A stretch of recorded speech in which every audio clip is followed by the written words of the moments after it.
लातूर ही एक अशी भूमी आहे की ज्यांनी या महाराष्ट्राला खूप मोठ्या प्रमाणात नेतृत्व दिलं। आपल्याला कल्पना आहे या ठिकाणी चाकूरकर साहेबांचा उल्लेख झाला। चाकूरकर साहेबांचं जर आपण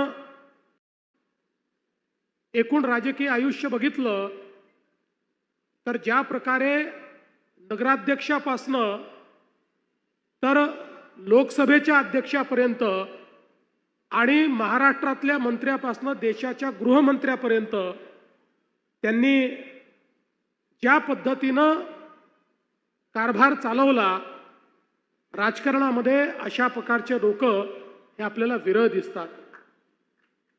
त्याचप्रमाणे शिवाजीराव पाटील निलंगेकर साहेब असतील किंवा ज्यांनी या लातूरला एक वेगळी ओळख दिली ते माजी मुख्यमंत्री विलासरावजी देशमुख असतील।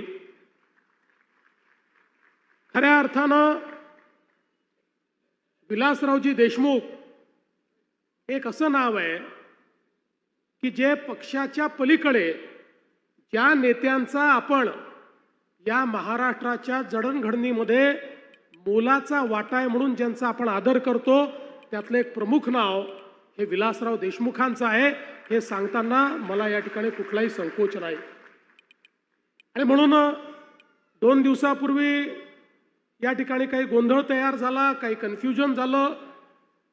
आमचे अध्यक्ष या ठिकाणी आले होते, ते बोलत असताना त्यांना त्या ठिकाणी हे सांगायचं होतं की राजकीय दृष्ट्या आपल्याला नवीन रेकॉर्ड तयार करायचा आहे, पण कदाचित त्यांचे शब्द हे चुकीच्या पद्धतीने गेले असतील, त्याबद्दल त्यांनी दिलगिरी व्यक्त केली आहे।